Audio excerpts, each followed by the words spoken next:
Halo Sobat Book Reading 12 yang berbahagia. Jumpa lagi. Kita akan melanjutkan pembacaan buku kita dengan buku yang berjudul Meraih Kebahagiaan, karya Jalaluddin Rahmat. Pada episode kali ini kita akan membacakan sebuah bagian yang berjudul Kebahagiaan Itu Pilihan. Bismillahirrahmanirrahim. There is a wonderful mythical law of nature that the three things we crave most in life, happiness, freedom, and peace of mind, are always attained by giving them to someone else. Peyton Conway Marsh. Sore itu ia datang lagi, masih berpakaian rapi dan menjinjing tas ekolak. Wajahnya masih kuyu, garis-garis ketuaan memantulkan kelelahan yang berkepanjangan. Kantong-kantong kecil di bawah matanya tampak seperti merekam di deritanya yang tanpa henti. Ustadz, ia memulai pembicaraan setelah menarik nafas panjang.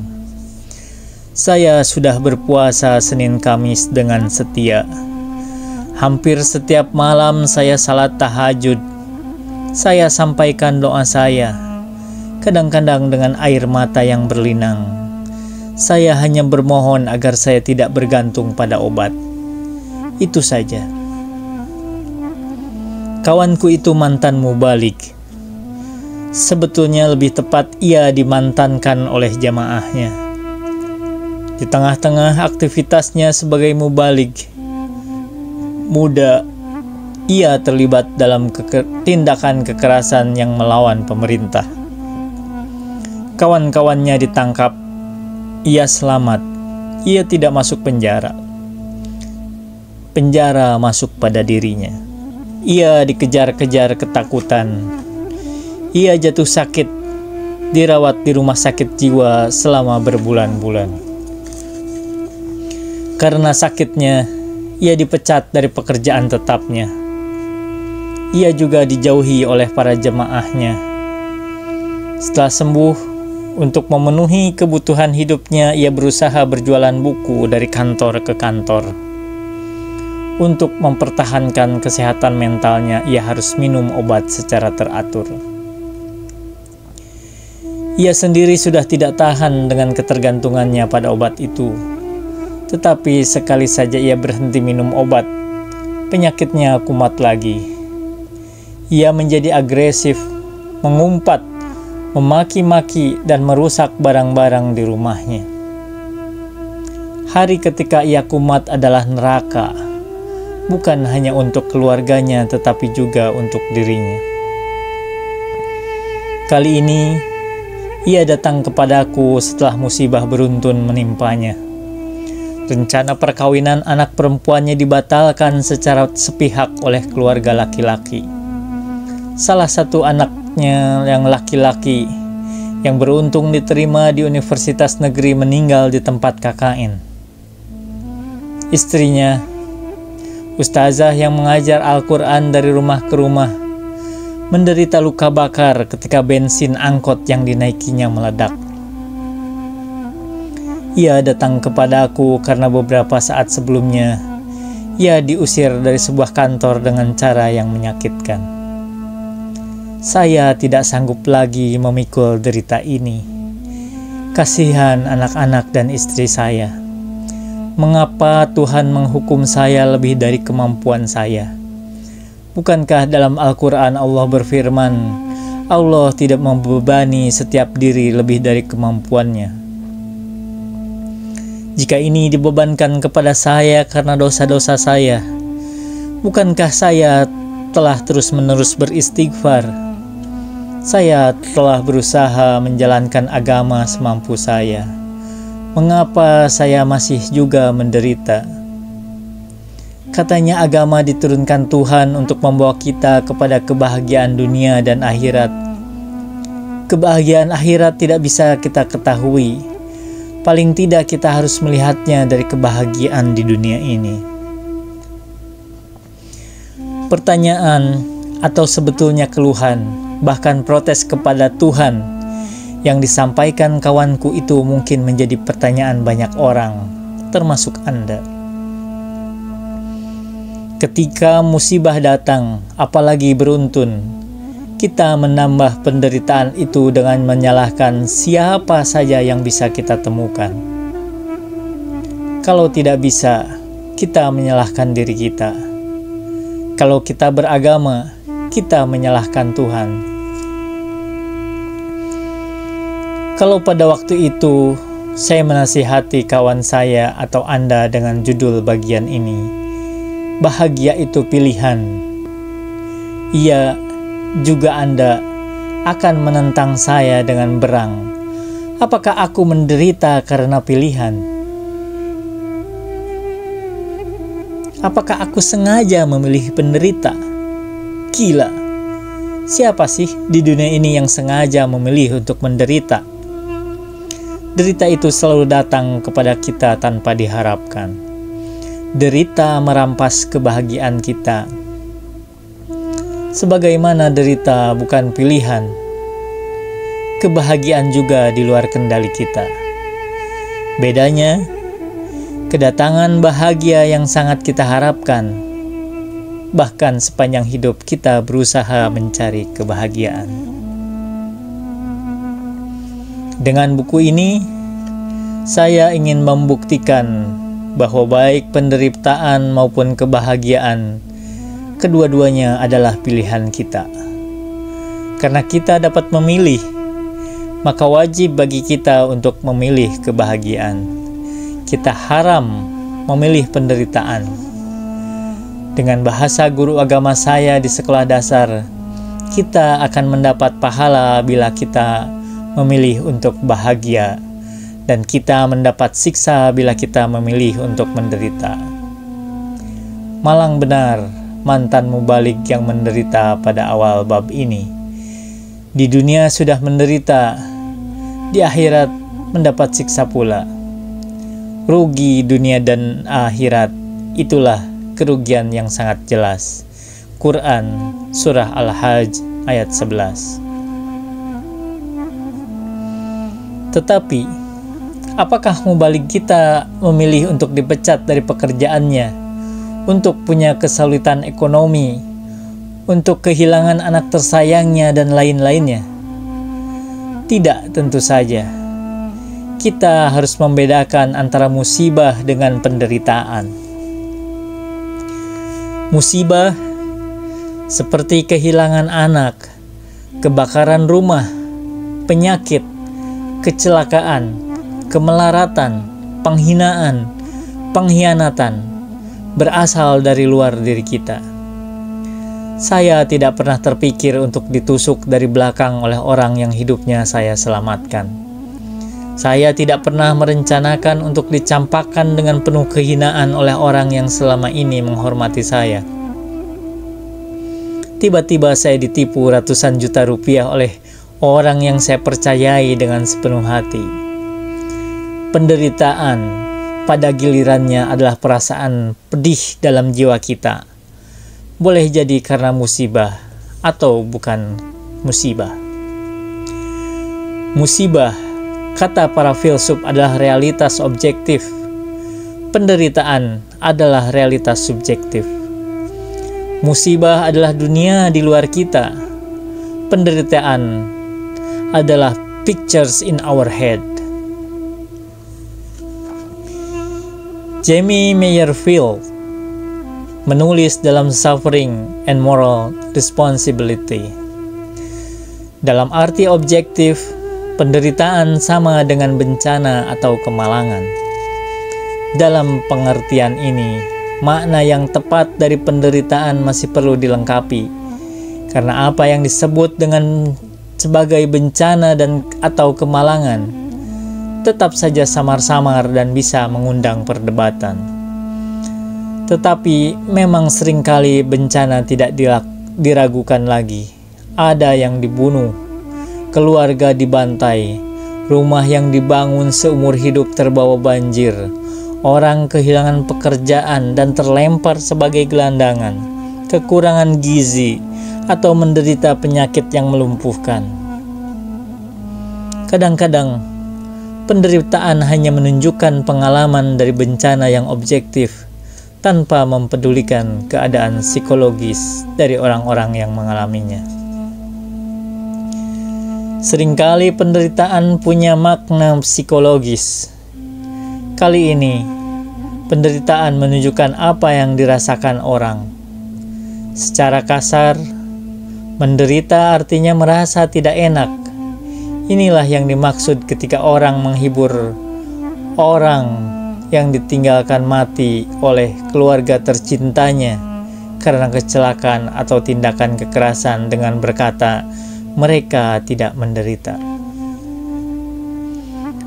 Tentu saja, kematian yang mendadak biasanya dianggap sebagai bencana besar, tetapi di sini para korban telah kehilangan kesadarannya sebelum musibah menimpa mereka. Penderitaan dalam makna ini adalah apa yang disebut oleh Jeremy Bentham dan Henry Sidgwick ketika menyebut pain, kepedihan, dan Epicurus menyebutnya sebagai lupe. Karena penderitaan atau lupe bersifat objektif, musibah tidak selalu menimbulkan penderitaan. Kehilangan kaki jelas musibah yang lebih besar dari kehilangan sandal. Tetapi bisa jadi orang yang kehilangan kakinya tidak mengalami penderitaan seperti orang yang kehilangan sandal. Sa'di, sufi dan penyair Persia memperoleh pelajaran yang berharga dari seorang yang kedua kakinya buntung. Ia berkata, "Aku tidak pernah mengeluh karena kemalangan. Aku tidak pernah menderita karena terlempar dari pusingan langit. Kecuali suatu ketika kakiku telanjang dan aku tidak punya uang untuk membeli sepatu. Aku datang ke masjid Jami Kufah dalam keadaan yang sangat sedih. Di situ aku melihat orang yang tidak punya kaki. Aku sampaikan rasa syukurku kepada Allah dan mengakui segala kasih sayangnya. Aku tahan keinginanku untuk punya sepatu dengan sabar. Aku gumamkan puisi ini. Bagi si kenyang, ayam bakar tak lebih enak terasa ketimbang dedaunan seledri di atas meja. Pada pandangan si miskin yang tak kuasa, daun lobak dan ayam bakar sama saja." Sa'di merasakan kepedihan dalam hatinya karena kehilangan sepatunya. Ia menderita. Kepedihannya segera hilang. Ketika di Masjid Kufah, ia menyaksikan orang yang sudah kehilangan kedua kakinya dan tidak menderita. Sa'di masih tidak punya sepatu. Musibahnya masih ada. Tetapi kini, ia merebahkan diri sujud kepada Tuhan dengan penuh rasa syukur. Apa yang berubah pada Sa'di? Yang berubah adalah perasaannya pada musibah yang dialaminya. Sekali lagi, saya ingin menegaskan bahwa musibah objektif, tetapi penderitaan subjektif.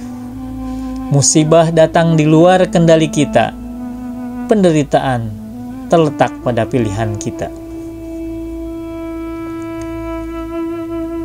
Alkisah.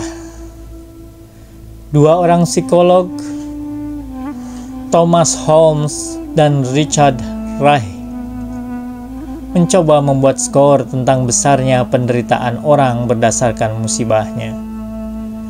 Musibah disebutnya sebagai major life event.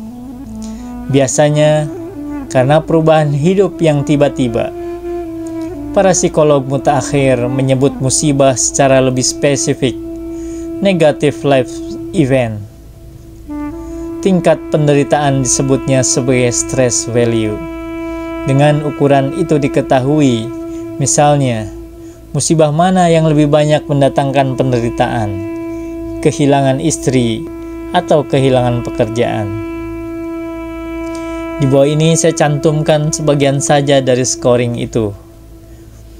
Major life event, kematian pasangan, stress value 100, perceraian 73, pisah suami istri 65, di penjara 63, kecelakaan atau sakit parah 53, pernikahan 50, dipecat dari pekerjaan 47, di pensiun 45, kesulitan seks 45. Kita segera menyadari bahwa angka-angka ini tidak berlaku objektif. Skor tertinggi pada tabel tersebut adalah kematian pasangan hidup, suami kehilangan istri atau istri kehilangan suami. Betulkah kehilangan istri adalah penderitaan terbesar bagi suami? Belum tentu. Bahkan ada suami yang diam-diam dalam hati mensyukuri kematian istrinya. Ia bisa menikah lagi, walaupun air mata buayanya berlinang. Stress value menurut saya memang subjektif, musibah objektif. Dalam buku Fadhailul Hajj ditemukan kisah yang menggambarkan orang yang beruntun menerima musibah, tetapi skor penderitaannya hampir nol. Syekhul Hadis Muhammad Zakaria meriwayatkan kisah di bawah ini dalam kitab Fadhailul Hajj. Hasrat Abu Hasan Siraj radhiyallahu anhu berkata, ketika aku sedang melakukan tawaf haji, aku melihat seorang perempuan yang sangat cantik, bercahaya dalam kecantikannya. Aku memandangnya dan berkata, demi Allah, kecantikan dan wajah indah seperti ini pastilah karena ia tidak pernah mengalami derita atau kesedihan. Rupanya ia mendengar perkataanku. Ia berkata, Tuan, begitukah yang ada dalam pikiran Tuan? Demi Allah, saya sudah terhempas dalam derita dan kesedihan yang menimpa saya. Hati dan jiwa saya dipenuhi banyak duka tanpa seorang pun yang bisa diajak berbagi cerita. Aku bertanya, apa yang terjadi, Ibu? Ia menjawab, suamiku sekali waktu menyembelih kambing sebagai korban ketika aku sedang menyusukan bayiku. Kedua anakku yang lain sedang bermain-main di sekitarku ketika aku ingin masak daging. Salah seorang di antara anakku berkata pada saudaranya, ayo, aku perlihatkan padamu bagaimana bapak menyembelih kambing. Saudaranya berkata, ayo, tunjukkan. Yang pertama menyuruh yang lain berbaring dan memotong lehernya, seperti bapaknya menyembelih kambing. Ketika ia menyadari apa yang terjadi, ia lari ke gunung. Di situ ia diserang serigala dan dimangsa oleh serigala tersebut. Si ayah pergi mencarinya kemana-mana sampai mati kehausan. Sementara itu di rumah, aku panik mencemaskan berita tentang suamiku. Aku letakkan bayiku dan menuju pintu untuk menanyakan siapa saja yang punya berita tentang suamiku. Bayi itu merangkak menuju tungku api yang sedang menjerang air. Ia menggapainya dan panci air itu jatuh membakar tubuh bayi itu dengan begitu mengenaskan, sehingga daging bayi itu meleleh dari tulangnya. Ketika adikku yang sudah menikah mendengar kejadian ini di rumah suaminya, ia mati terkejut. Jadi, tinggallah aku menanggung semua derita itu sendirian. Aku bertanya kepadanya, Bagaimana ibu berhasil mengatasi semua musibah ini dengan sabar? Ia menjawab, siapa saja yang merenungkan perbedaan antara sabar dan tidak sabar, ia akan tahu betapa jauhnya kedua dunia itu. Pahala kesabaran itu kemuliaan, sedangkan pahala ketidaksabaran tidak ada sama sekali. Wa ma taufiqi illa billah. Alaihi tawakkaltu wa ilaihi unib. Wassalamualaikum warahmatullahi wabarakatuh.